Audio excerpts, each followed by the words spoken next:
이 시간 우리에게 주시는 하나님의 말씀은 마태복음 16장 15절에서 20절까지 말씀입니다.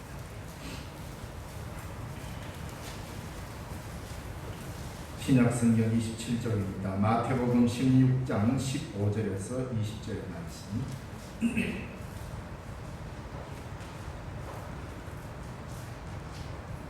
봉독해 드리겠습니다.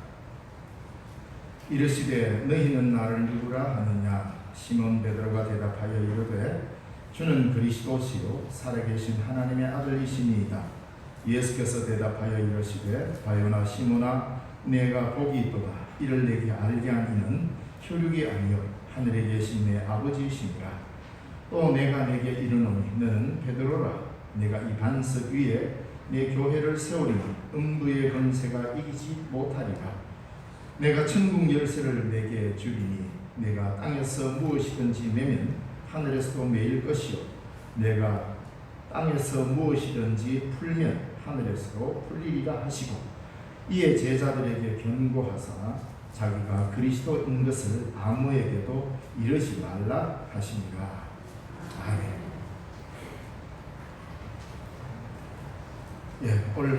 오늘은 제 106회 총회입니다. 총회는 10월 18일 날 아마 대면 비대면으로 총회가 열리고, 매년 9월 첫째 주일을 우리 대한예수교 장로회 총회 주일로 정해서 지킵니다. 사실 이날 9월 1일 대한예수교 장로회가 본격적으로 출범한 날이 9월 1일입니다. 그래서 9월 1일이 첫째 주일로 바뀌어져서 우리가 지키고 있고, 그래서 지금까지 106회 기간 동안 우리 총회를 유지해오고 있습니다. 그래서 오늘은 106회 총회 주제가 여러분들이 교회 들어오시면서 크게 붙여놓은 그림을 보셨는지 모르겠습니다만은, 주제가 복음으로 교회를 새롭게 세상을 이롭게 라는 주제가 106회기 총회 주제입니다. 그래서 여기 맞춰서 앞으로 총회장님 되실 분이 오늘 총회 주일에 선포할 설교 메시지를 교회가 희망입니다 라는 제목의 설교를 모든 교단 산하 교회들에게 설교문이 내려왔습니다.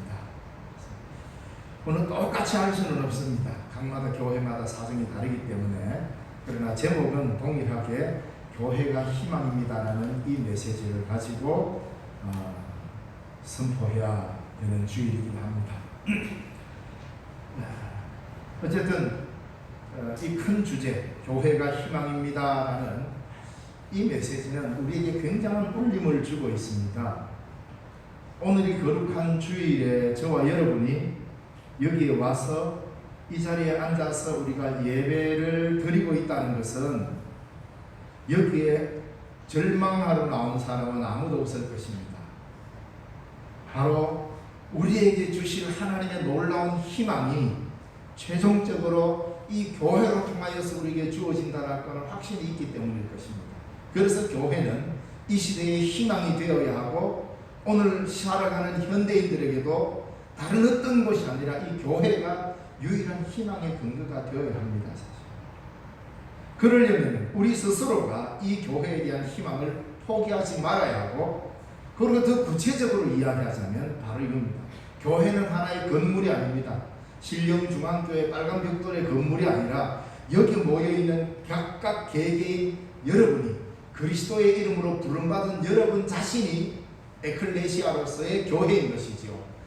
이걸 우리가 쉽게 이야기하면 교회가 희망입니다라는 이 말 속에는 저와 여러분 각자가 이 시대의 희망이 되어야 되는 것입니다. 그러니까 굉장한 무거운 책임감과 사명감을 부여받는 제목입니다. 왜? 모두가 절망하고 있습니다. 모두가 희망이 없다 그럽니다. 아이고 이래 왜 사나 그럽니다. 이럴 때에 그리스도인이 그리스도인 다운 면모로 나 자신을 보여줘야 되는 거죠. 왜? 우리가 그리스도와 함께 살아가는 교회이기 때문입니다. 도무지 희망이 없구나, 어디 가서 희망을 찾을꼬 할 때 결코 여러분 교만한 일이 아닙니다. 이거는 나를 봐라 이렇게 해야 된다 이 말입니다. 우리를 보라 이래야 되는 겁니다. 네 본다고 뭔 희망이 생기냐? 내 안에 계시는 그리스도를 보라, 우리가 함께 믿는 그리스도를 보라, 우리 교회를 보라, 이렇게 나가야 된다 이 말입니다. 이것이 교회가 하나님으로부터 부여받은 사명인 것입니다. 바로 그렇게 이 땅의 교회도 시작되었던 것이지요. 140년 전에 이 땅은 어떻게 보면 우리 대한민국 전체 역사를 통틀어서 5,000년 역사 가운데 가장 암울하고 비참한 시기였던 게 아닌가라고 그렇게 역사학자들은 말합니다. 갑자기 세계 여러 열강들이 한국에서 다 빠져나가 버리고 일본의 식민 지배가 시작되었던 때입니다. 일본은 그런 계획을 꾸미고 아예 한국을 지배하는 정도가 아니라 그냥 일본화 시키려고 시도했던 것이죠.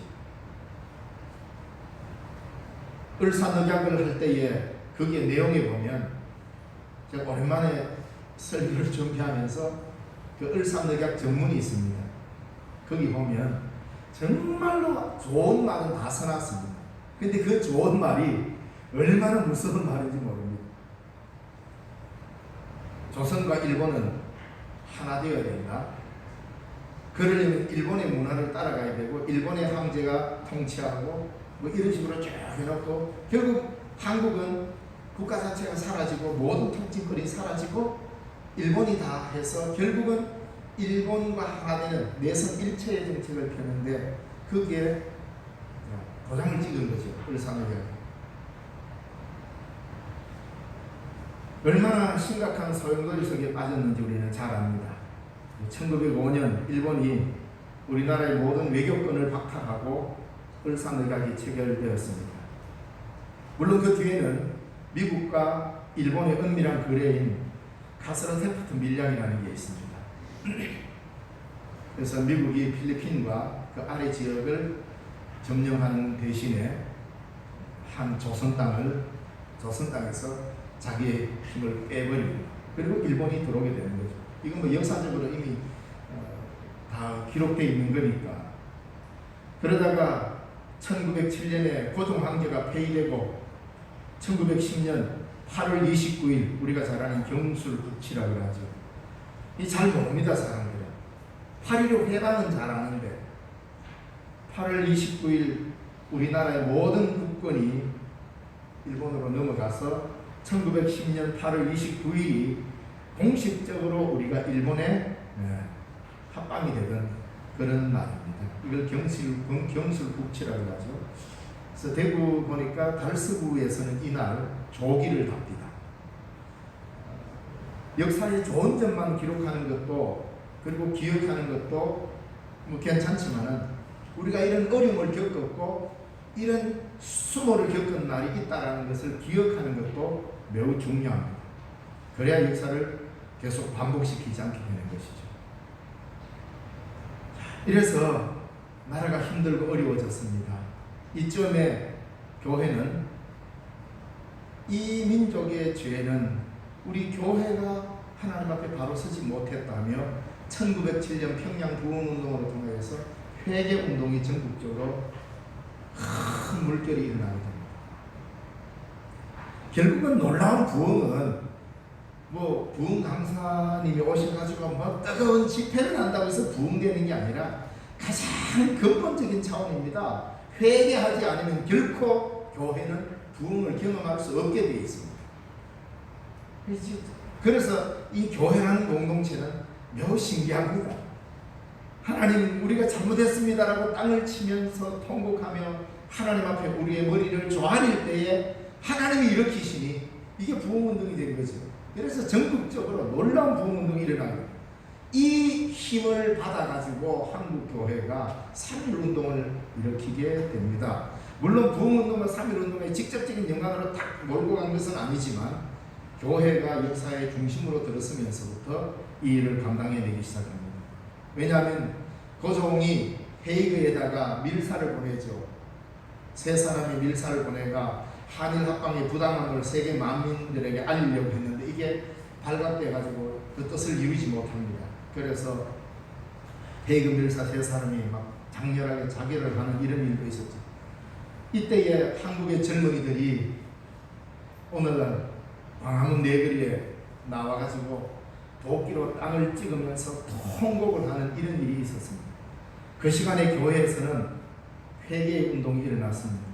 예배 시간마다 기도 시간마다 나라를 지키지 못한 죄를 회개했고 이 나라가 주의 백성 되게 해달라고 기도했고 나라를 사랑하지 못한 죄를 회개했고 온갖 미신과 귀신에 빠졌던 구석들을 하나님 앞에 회개하면서 눈물로 주님 앞에 매달렸습니다.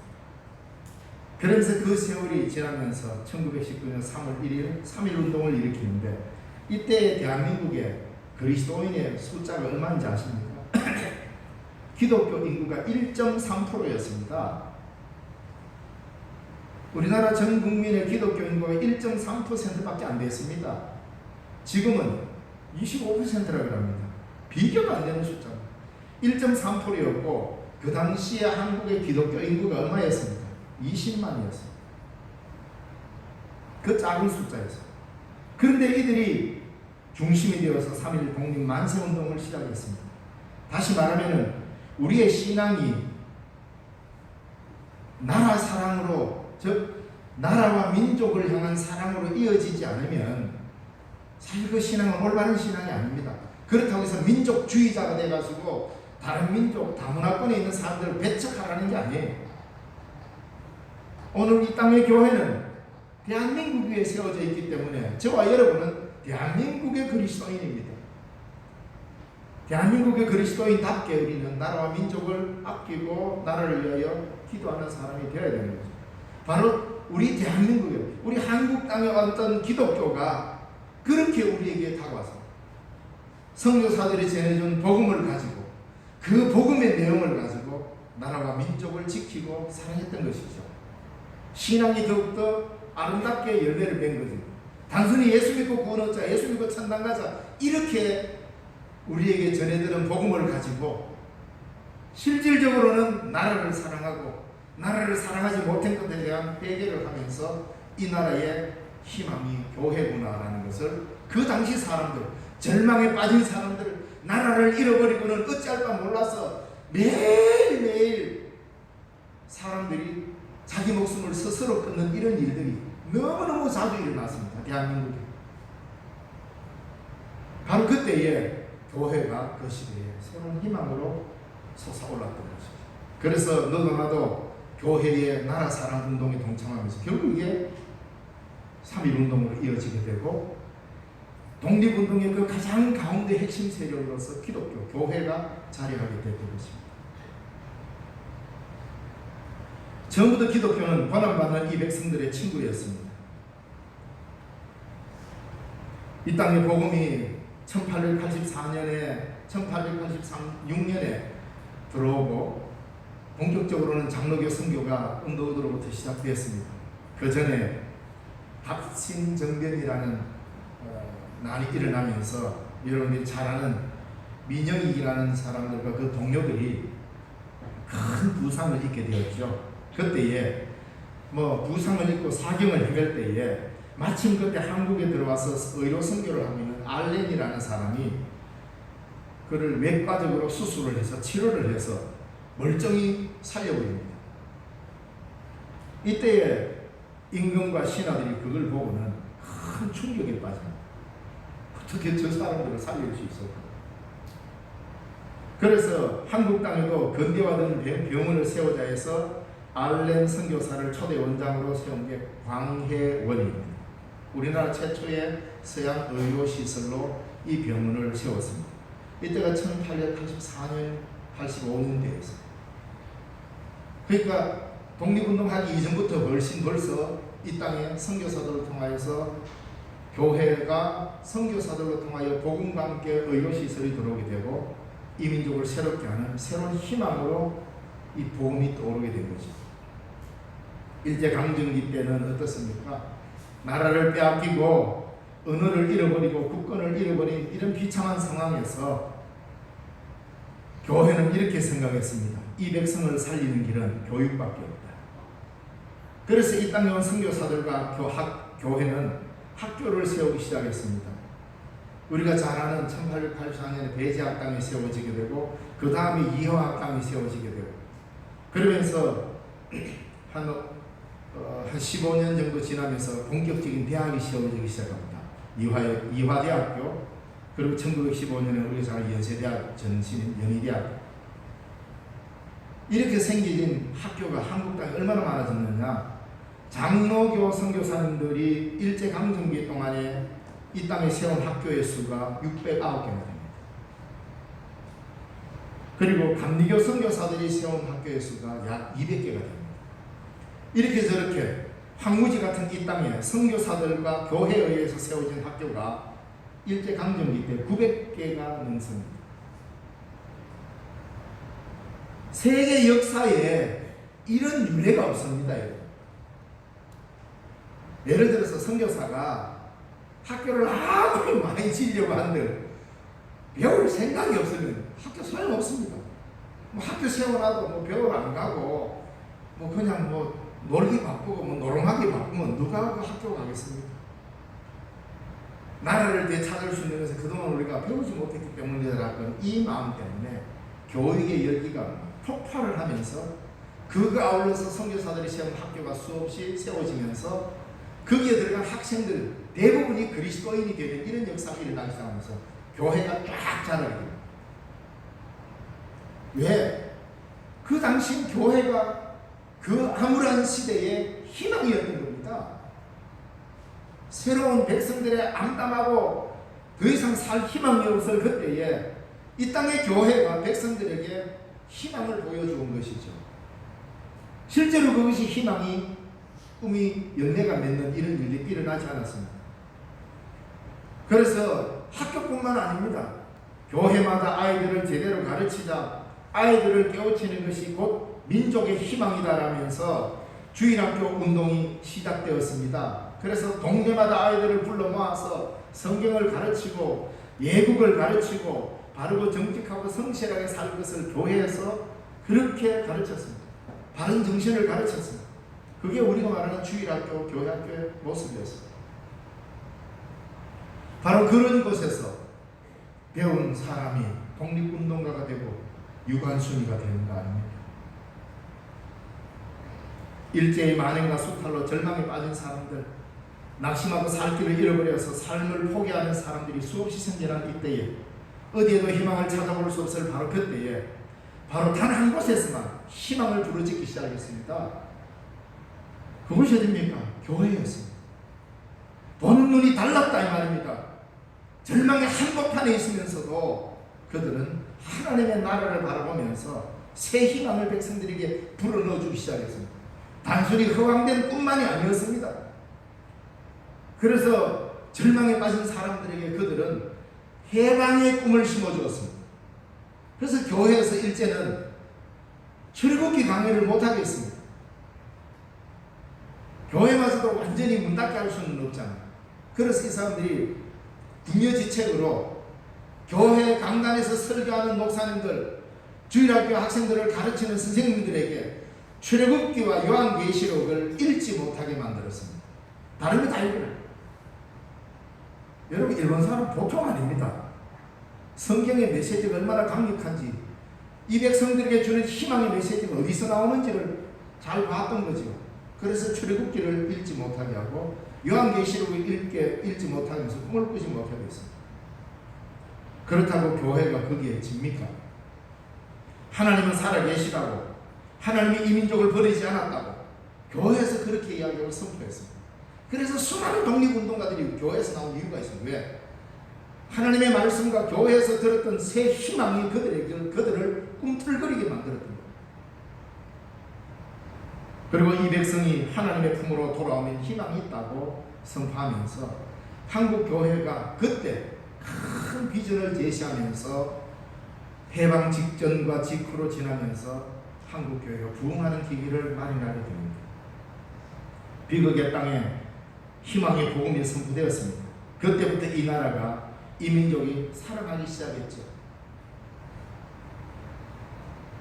오늘날 우리 남한을 보면 전 세계 국토가 크기가 110입니다. 아주 작은 나라입니다. 남한만 보면은 뭐 조그마한 섬나라까지 다 해서 뭐 약 150개국 정도 됩니까? 그곳에 우리나라가 남한이 110입니다. 땅 크기가. 근데 이 작은 나라가 경제 규모가 세계 10위 안에 들어갑니다. 물론 이런 외형적인 모습을 가지고 하나님의 축복을 받았다라고만 말하는 것은 다른 것은 아닙니다.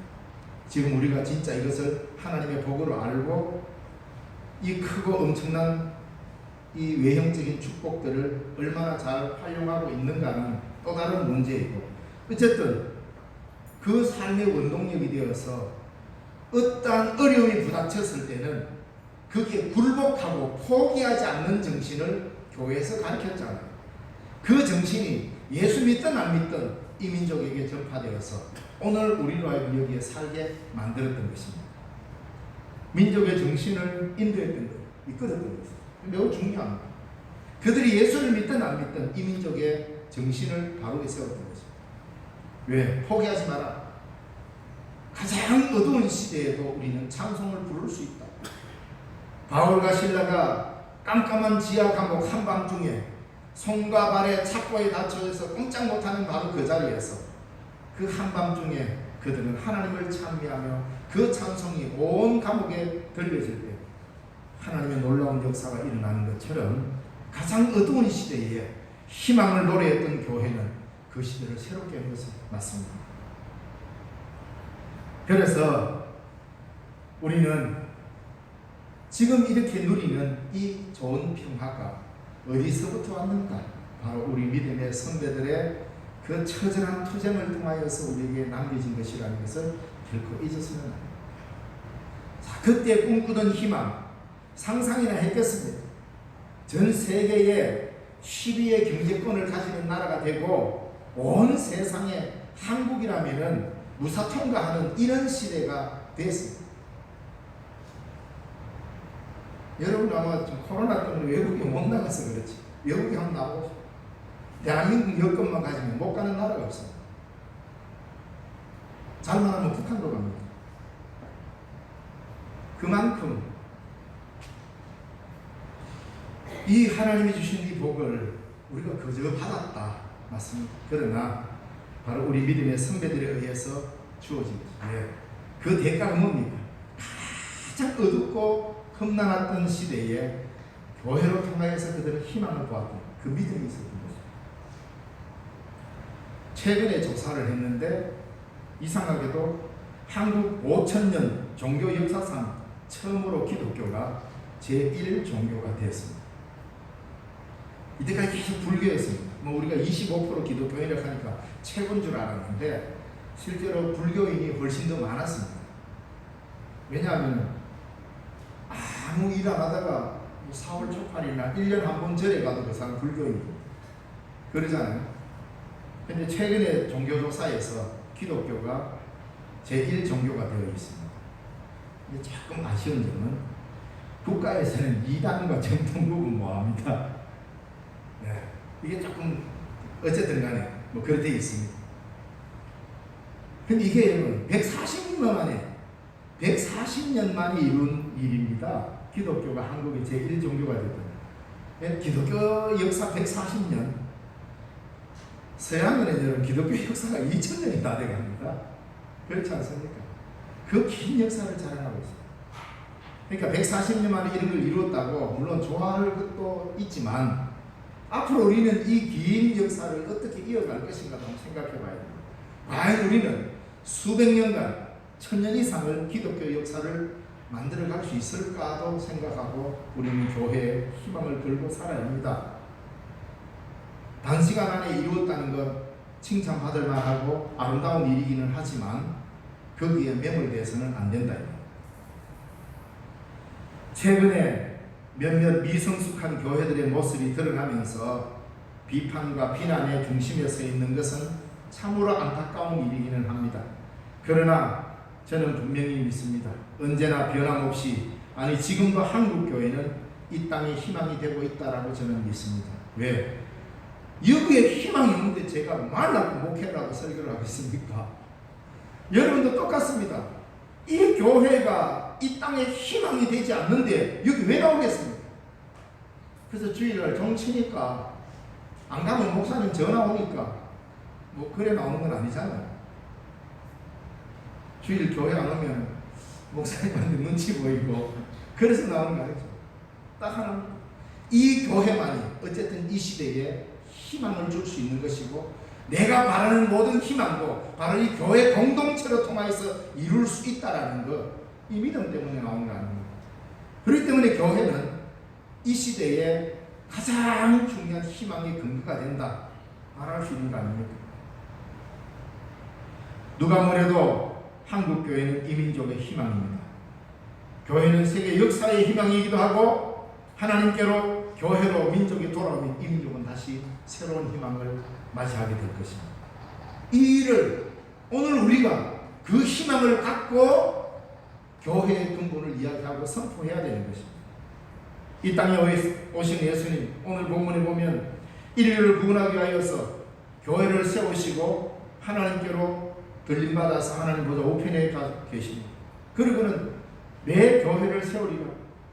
마태복음 16장 18절에 예수님께서 내 교회를 세우겠다고 말했습니다. 여기에서 내 교회, 너의 교회가 아니라 오늘 이 땅에 존재하는 모든 교회는 나의 교회, 즉 주님의 교회입니다. 예수님의 교회입니다. 어느 누구 개인의 교회가 아닙니다. 개인의 힘을 움직여서 개인이 좌우할 수 있는 교회가 아니란 말입니다. 신령중앙교회는 예수님의 교회입니다. 목사의 교회가 아니고 또 집사님, 권사님, 장로님 개인의 교회가 아닙니다. 반드시 마태복음 16장 18절에 예수님 말한 것처럼 이 반석 위에 내 교회를 세우리라. 바로 나의 교회, 예수 그리스도의 교회를 세우겠다라고 했기 때문에 이 땅에 세워진 모든 교회는 예수님의 교회입니다. 그렇기 때문에 희망이 있는 것이죠. 왜? 희망의 근거를 인간의 합리성이나 인간이 갖고 있는 업적이나 여기에 두는 게 아니라 주님을 근거로 해서 희망을 가질 수 있다는 거예요.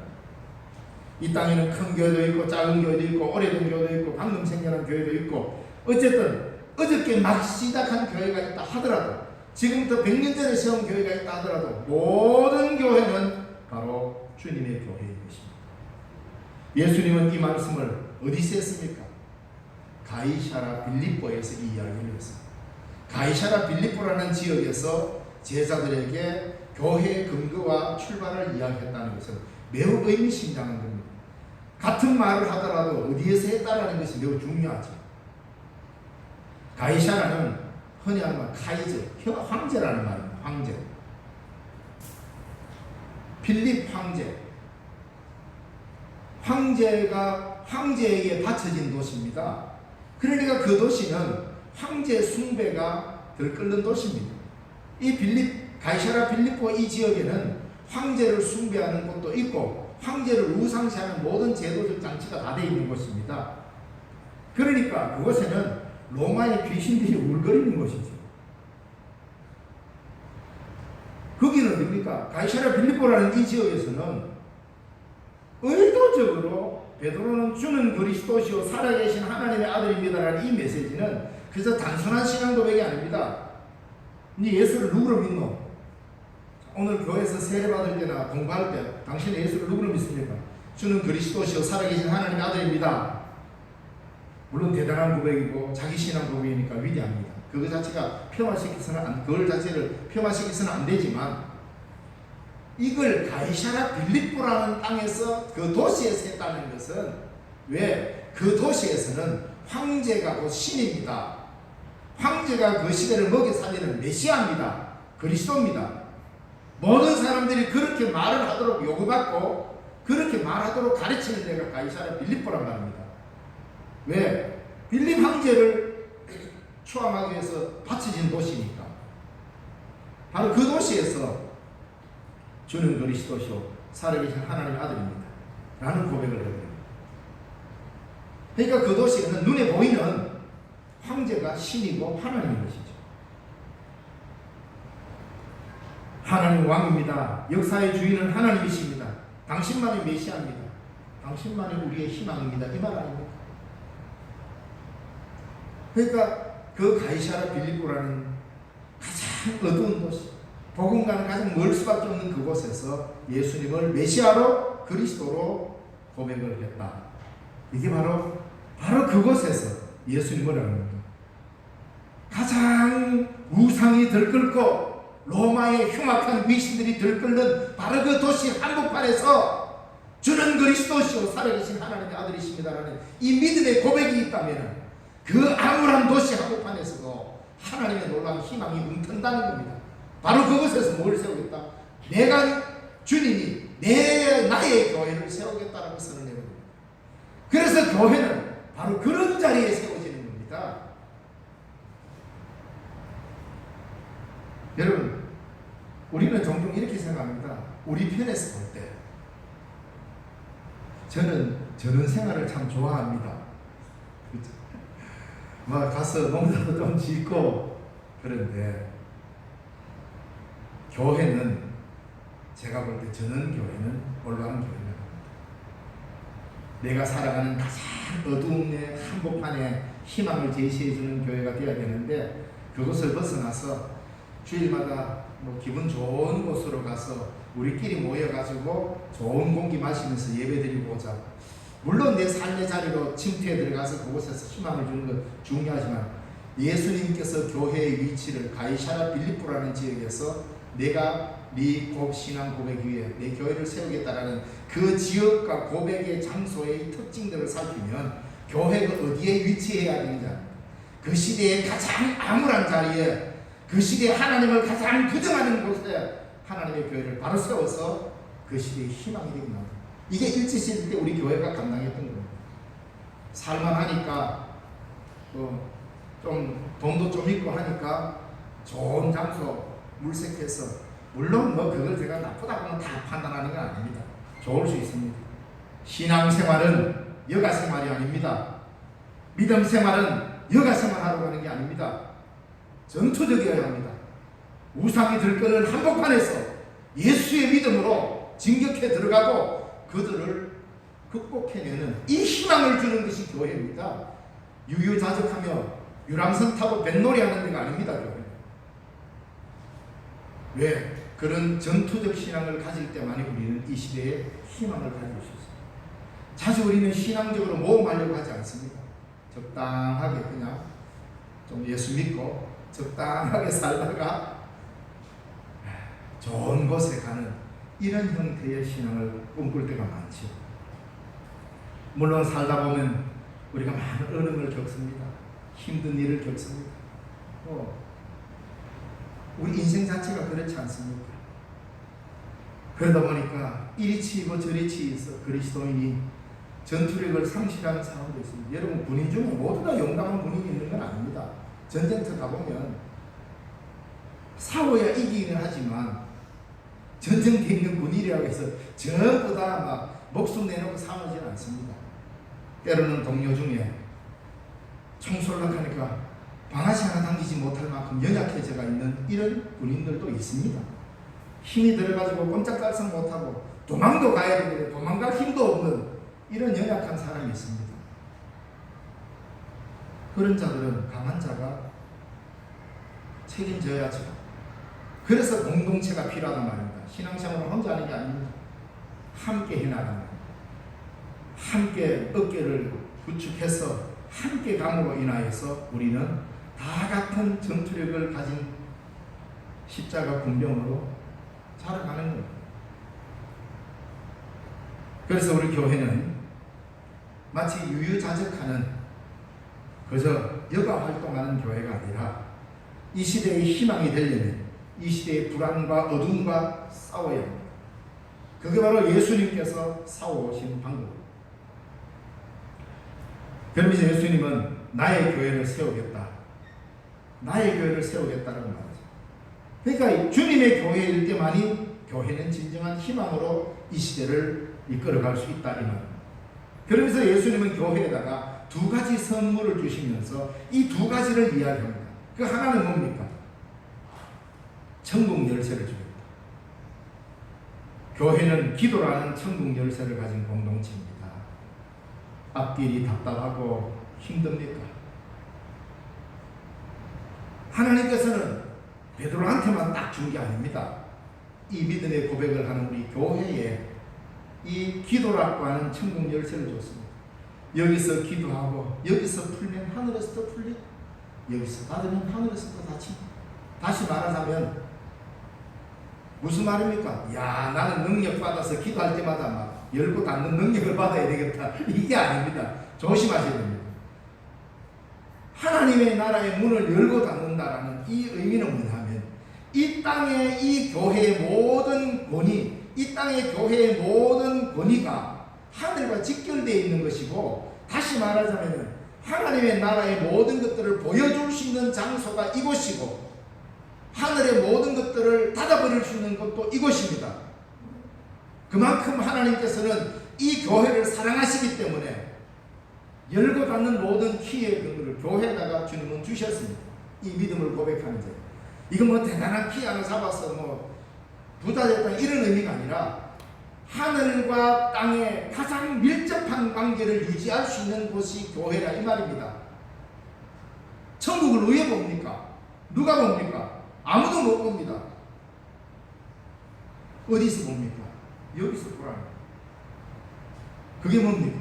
같이 기도하고 같은 어려움을 나누고 같이 손잡아주고 같이 희망이 되어질 때에 이것이 하나님의 나라의 모습으로 보여지는 겁니다. 열쇠를 갖고 있다니까 뭐 교회가 대단한 권력을 쥐고 있어가지고 마음대로 니는 들어와도 돼, 니는 안 돼 이렇게 선별할 수 있는 권위가 있다는 게 아닙니다.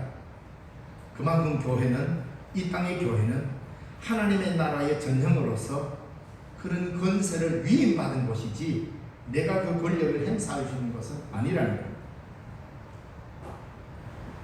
둘째로 교회는 음부의 권세를 이기는 힘을 가진 공동체라고 16장 18절에 말하고 있습니다. 또 내가 내게 이르노니 너는 베드로라 내가 이 반석 위에 내 교회를 세우리니 음부의 권세가 이기지 못하리라 그랬죠. 음부의 권세가 이기지 못하리라. 사람을 짓누르는 가장 무서운 것이 바로 영원히 사람을 죽음으로 가두어버리는 지옥의 권세 아닙니까? 그 권세를 이길 수 있는 곳을 주의 몸된 교회로 삼으셨다.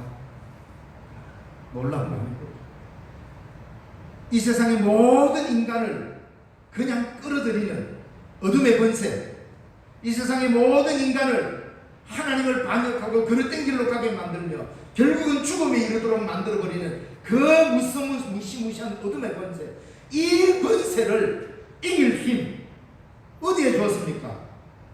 교회에다가 주었다는 겁니다. 주는 그리스도시요 살아계신 하나님의 아들입니다라는 이 믿음의 고백을 가진 이 공동체에 음부의 권세를 이길 힘을 주셨습니다.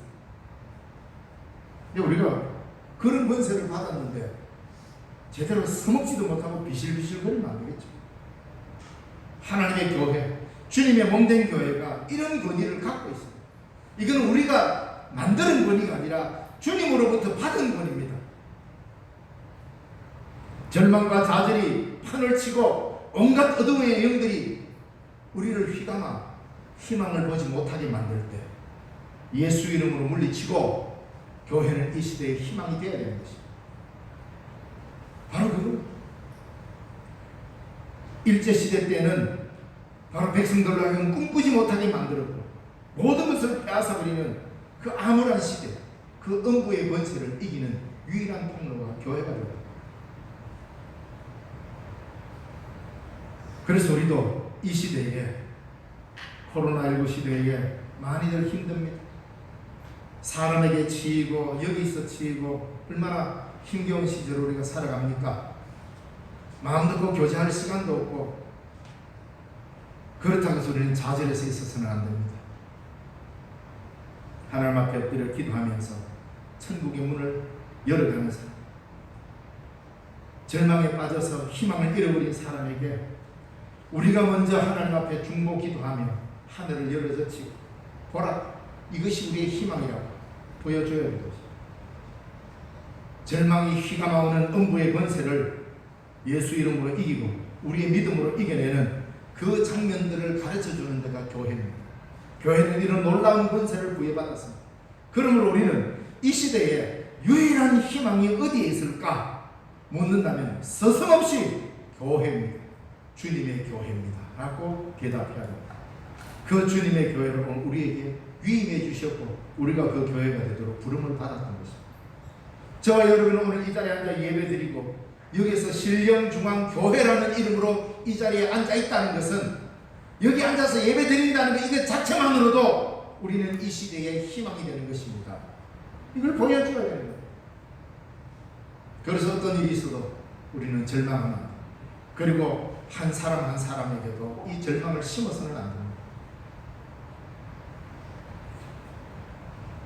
가장 힘겨워하고 안 되는 것 같고 도저히 가망 없는 사람 같아도 우리 주님은 포기하지 않으셨습니다.